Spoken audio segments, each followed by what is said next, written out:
हमारा जन्म होता है, ऐसे ही हम श्री कृष्ण की जन्माष्टमी मना रहे हैं। उनकी अवतार अष्टमी नहीं मना रहे, हम बोलते हैं जन्माष्टमी मना रहे हैं श्री कृष्ण। और हमारे शास्त्रों, वेदों में, गीता में, सब में लिखा हुआ है, जातस्य हि ध्रुवो मृत्यु। जिसका जन्म होता है उसकी मृत्यु निश्चित है, क्योंकि हमारा जन्म भी हुआ है, हमारी मृत्यु भी निश्चित है। लेकिन भगवान का जो जन्म होता है वो हमारी तरह नहीं होता। बस एक अंतर है, भगवान भी जन्म लेते हैं और हम भी जन्म लेते हैं, लेकिन हमारे जन्म में और भगवान के जन्म में अंतर है। अंतर क्या है? हम जन्म लेते हैं माँ के गर्भ में और भगवान गर्भ में आते ही नहीं। जब वो देवकी के यहाँ, वसुदेव जी के यहाँ कारागृह में प्रकट हुए तो चतुर्भुजम शंख गदा युधायुधम, 16 वर्ष के सब वस्त्र अलंकारों से और शंख चक्र गदा पद्म सब अस्त्र शस्त्र हथियार लेकर के सबसे पहले देवकी जी के आगे प्रकट हुए। अगर सोचिए गर्भ में आते शंख को लेकर के, पद्म को लेकर के, तो क्या होता? तो गर्भ में नहीं आए, पहले प्रकट हुए, क्योंकि देवकी जी ने याचना की थी कि हे प्रभु, मुझे तो आपके संपूर्ण ऐश्वर्य के दर्शन हो। तो पहले मैया को अपना ऐश्वर्य का दर्शन किया है कि मैं ही तेरा लाला हूँ, फिर बाल रूप में आए, पहले ही नहीं आ गए। नहीं तो क्या पता मैया डाउट करती रहे कि वो वही विष्णु के अवतार हैं कि नहीं है। तो पहले विष्णु रूप में संपूर्ण ऐश्वर्य शक्ति से युक्त होकर दर्शन दिए, तब तो भगवान का जन्म अलौकिक होता है। उनका पूरा शरीर दिव्य चैतन्य होता है और उसकी खास बात यह है, हम आंख से बस देख सकते हैं, सुन नहीं सकते। लेकिन भगवान का जो दिव्य शरीर है, अलौकिक है, उसकी विशेषता है कि वो कान से देख भी सकते हैं, सुन भी सकते हैं, सूंघ भी सकते हैं और स्पर्श भी कर सकते हैं। हम नहीं कर सकते, हम कान से केवल सुन सकते हैं। देख सकते हैं क्या कोई? देखने का काम तो आंखें करेंगी। लेकिन भगवान का शरीर की सबसे बड़ी विशेषता है कि वो कान से भी सुन भी लें, स्पर्श भी कर लें, देख भी लें, सब कुछ कर सकते हैं, क्योंकि उनका शरीर दिव्य है, अलौकिक है। और हमारा जो शरीर है वो पंच महाभूत का बना है, माइक है। तो आज से 5000 वर्ष पहले हमारे प्रभु का भाद्रपद की कृष्ण पक्ष की अष्टमी तिथि के रोहिणी नक्षत्र में जन्म हुआ। जैसे संसार में आप अपने बच्चे का जन्मदिन मनाते हैं या अपनी एनिवर्सरी मनाते, तो आपको पता होता है ना कि कौन सी एनिवर्सरी मना रहे हैं, 10वीं, 12वीं, 50वीं। तो ऐसे ही आज जो हम अपने प्रभु का, श्री कृष्ण का ये जो जन्मोत्सव मना रहे हैं, प्राकट्य उत्सव मना रहे हैं, वो 5250वां जन्मोत्सव मना रहे हैं। तो श्री कृष्ण इस ब्रज धाम में आए और तमाम लीलाएं की। सोचिए, आप लोगों ने सुना है श्री कृष्ण जब आए तो पहरेदार सब सो गए, सारे दरवाजे जो लगे हुए थे एक के बाद खुलते चले गए और वसुदेव जी बिना किसी को इधर उधर देखते हुए, लेफ्ट राइट करते हुए उनको लेते चलते बने। वो इसीलिए हुआ कि जब हम भगवान का आज भी ध्यान करते हैं, चिंतन करते हैं, उनको हृदय में लेके आते हैं, तो सबसे पहला काम क्या होता है? जब हम प्रभु को, श्री कृष्ण को अपने हृदय में लेकर के आए तो सबसे पहला काम है, जैसे दरवाजे खुले तो ऐसे ही हमारी जो अज्ञान की स्मृतियां हैं वो खुल जाती हैं, यानी जो हमारे तर्क कुतर्क हैं, सारे संशय हैं, वो समाप्त हो जाते हैं।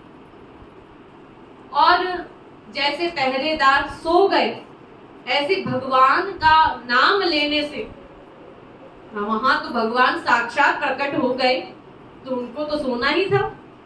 हम केवल नाम लेते हैं, नाम में भगवान की इतनी महिमा है कि हमारा जो मोह है, आसक्ति है, जब हम भगवान का ध्यान करते हैं और पूरे मन से करते हैं, ध्यान से करते हैं, तो फिर हमारा मन जाता नहीं, भटकता नहीं है संसार। भटकता तभी है जब मन को भगवान से हटा करके संसार में ही इधर उधर घुमा रहे, तो हमारा मोह निद्रा में चला जाता है भगवान का नाम लेने से। और सबसे आश्चर्य की बात, 11.5 साल तक सोचिए, ठाकुर जी जिनका हम प्राकट्य उत्सव मना रहे हैं, एक जगह से दूसरी जगह, दूसरी जगह से तीसरी जगह, पहले जेल में प्रकट हुए। सोचिए, भगवान श्री कृष्ण को कोई जगह ही नहीं मिली, जेल में गए। अरे किसी के भी घर में, इतने बड़े उस समय राजा थे नंद बाबा, या तमाम जो राजा थे, किसी के घर में पैदा हो जाते, पर जेल में पैदा हुए। सोचा ठाकुर जी ने, अरे जेल में आराम से रहेंगे, लेकिन वहां उनको पता चला कि अरे प्रतिज्ञा करके बैठा है कल कि जो भी बच्चा होगा देवकी का मार लिया जाएगा। तो बुलाया योग माया को, और योग माया की शक्ति से ये जो काम किया, सारे पहरेदारों को सुलाया, ताले टूट गए, दरवाजे खुल गए, ये सब योग माया के द्वारा किया। और उसके बाद वहां से वो नंदगांव पहुंचे। नंदगांव में भी नहीं टिके तो बरसाना चले गए, बरसाना से मथुरा, और मथुरा से भी द्वारिका गए। यानी किसी भी एक जगह पर ज्यादा देर रहे नहीं। तो क्या मतलब है इसका, कि हम जो श्री कृष्ण को बुला रहे हैं, सारा संसार आज उन्हें पुकार रहा है उनके जन्मोत्सव पर, प्राकट्य उत्सव पर, तो क्या हम जो बुलाएंगे वो आएंगे? क्योंकि भाई जब वो आए इस धराधाम में तो किसी भी जगह पर रुके नहीं ज्यादा देर, चलते बने वहां से। तो इसका हमारे गुरुदेव ने बड़ा सुंदर उत्तर दिया, श्याम को रिझाना हो दो आंसू नेश कामा, भाजी आई है तजी गोलोक धामा। शाम तो भागे भागे चले आएंगे, पर आएंगे तभी जब हमारे हृदय में निष्काम भाव होगा। निष्काम भाव माने कोई इच्छा नहीं होगी। अभी हम अपने मन के अनुसार सारा काम करते हैं। अगर कोई दूसरा कोई बात कह दे या करने को कहते, हम वो नहीं करते। हम अपने मन के अनुसार कार्य करेंगे तो फिर कहां भक्ति है हमारी। निष्कामता का मतलब है हरि गुरु के अनुसार ही काम करना। हम संसार में सारा काम, संसार को तो छोड़िए, ईश्वर जगत में भी सारा काम जो करते हैं अपने मन के अनुसार करते हैं, भगवान के अनुसार नहीं। तो वो आएंगे तभी, मिले बेनु रहा नहीं, जाए जब बामा, तब ही मिलेंगे तो ही श्याम अरु श्यामा। जब हमसे भगवान के, अपने प्रभु के बिना से मिले बिना रहा नहीं जाएगा। अरे अनंत बार हमने 5 बार, 10 बार, 20 बार, 50 बार जन्माष्टमी मना ली, फिर ये दिन चला जाएगा। लेकिन उनका दर्शन, उनकी कृपा, उनका प्रेम वो तो हमें तब मिलेगा जब हमसे उनसे मिले बिना रहा ना जाए। संसार में जो हमें सबसे अधिक प्रिय चीज होती है, वो कोई भी वस्तु हो, जब तक हम उसे प्राप्त नहीं कर लेते तब तक चैन नहीं मिलता। इसके लिए हम हर कार्य करते हैं। तो ऐसे ही जिस दिन भी, जब भी हमसे उनके मिले बिना रहा ना जाए, तभी भगवान भागे भागे चले आए। और ये सबसे बड़ी कृपा है श्री कृष्ण की कि उन्होंने अपना नाम दे दिया, रूप दे दिया, लीलाएं दे दी, धाम दे दिया और जन भी दे दिए। अगर भगवान ये सब कृपा ना करता ना, तो हम चिंतन क्या करते। अभी आपने कीर्तन गाया, भक्त वत्सल नाम सुनी तब हृदय कापत मेरे श्याम। अब जब हम, भगवान तो आए नहीं धराधाम पे मान लीजिए, तो हम भगवान का नाम सुनते कि वो भक्त वत्सल हैं, करुणा के सागर हैं, कृपा करते हैं सब पर। जो उनकी भक्ति करता है, भक्त होता है, उनपे वो सब कुछ लुटा देते हैं। पर हम ये बात सुनते तो क्या हम भगवान से प्यार कर पाते? क्योंकि हम तो भक्त हैं नहीं। हमसे तो पूरे दिन में कुछ समय भी, कुछ घंटे भी सही सही तरीके से भक्ति नहीं हो पाती। तो भक्त वत्सल नाम अगर श्री कृष्ण का सुनते तो हमारा प्यार नहीं हो पाता। प्रेम तब हुआ है, भगवान से होता है, जब हमने उनका पतित पावन नाम सुना।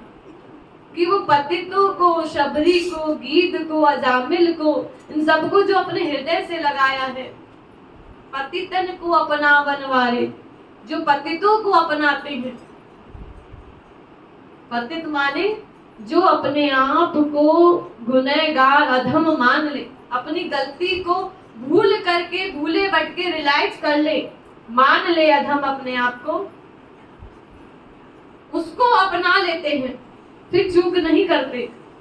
तो अगर हमें भगवान का ये पतित पावन ये नाम नहीं मिलता, उनके गुण नहीं मिलते, उनकी लीलाएं नहीं मिलती, क्योंकि अभी साक्षात श्री कृष्ण हमारे सामने नहीं है, हम उनकी लीलाओं का चिंतन करते हैं, उनका नाम लेते हैं। जैसे अभी आप संकीर्तन कर रहे थे, तो उनका नाम लेते हुए, उनका गुण गाते हुए, उनकी लीला को वृंदावन धाम में अपने आप को पहुंचाते हुए तब हमें लाभ मिले। क्योंकि लाभ हमें तभी मिले जब हम उन्हें करुण क्रंदन करते हुए पुकारे, तभी भगवान भागे भागे चले आए। तो भगवान ने अपना नाम दे दिया, गुण दे दिया, रूप दे दिया, लीलाएं दे दी, धाम दे दिया, इतना सारा मैटर दिया। क्योंकि मन चंचल है हमारा, एक जगह लगता नहीं है, कभी किधर जाता है, कभी किधर जाता है। तो भगवान ने इतना सारा मैटर दिया कि जो हमें अच्छा लगे, जिस ध्यान को हम करना चाहें वो कर लें। तो श्री कृष्ण को प्रसन्न करने का केवल एक ही उपाय है, रास्ता है, वो है भगवान नाम, राधे नाम। क्योंकि राधा नाम इतना प्रिय है कि वो भागे भागे चले आते हैं। इसीलिए कहा भी है, राधे राधे बोल श्याम, भागे चले आएंगे, एक बार आ गए तो कभू नहीं जाएंगे। एक बार अगर राधे नाम बशर्ते सही सही तरीके से हम ले लें, तो हमारे प्रभु श्याम सुंदर भागे भागे चले आएंगे, और तभी हमारा ये जन्माष्टमी पर्व मनाना सार्थक होगा। बोलिए वृंदावन बिहारी लाल की, नटवर नागर श्री कृष्ण चंद्र की जय।